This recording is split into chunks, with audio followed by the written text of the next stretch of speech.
السلام عليكم ورحمة الله وبركاته. صلوا بنا على النبي عليه أفضل الصلاة والسلام. أنا اتكلمت قبل كده في نفس الموضوع، العريس والعروسة اللي كانوا تحت السن القانوني، وناس كتير هجمتني وقالت لي انتي مالك وآخرة انتي مالك.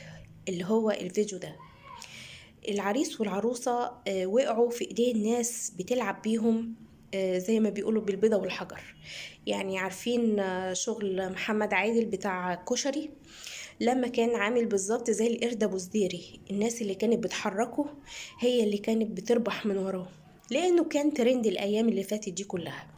فبالتالي العريس والعروسة فهم ترند، ففي ناس ظهرت لهم على اساس ان هم يظهروا معاهم بالشكل المسيء ده.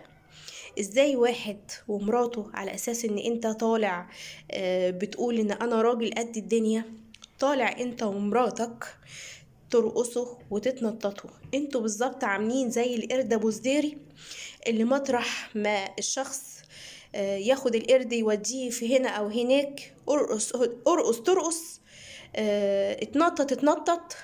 بالظبط ده اللي انا شايفاه، وللاسف دي مش رجولة ولا دي اخلاق عشان تطلع انت وزوجتك. انا عارفة ان انتوا تحت السن القانوني، واستحالة ان انتوا تكونوا ناس عاقلة عندها عقل عشان يحصل المنظر اللي احنا شايفينه ده. والمفروض الراجل اللي هو ابوه المجوزه المسطره يحافظ عليه اكتر من كده، لان ده شخص غير مسؤول. فبالتالي ربنا يرحمنا برحمته. وعايزه الناس تدخل تقول لي انتي مالك، انتي ايه اللي دخلك، وانتي هقول لها اتلهي على عمرك.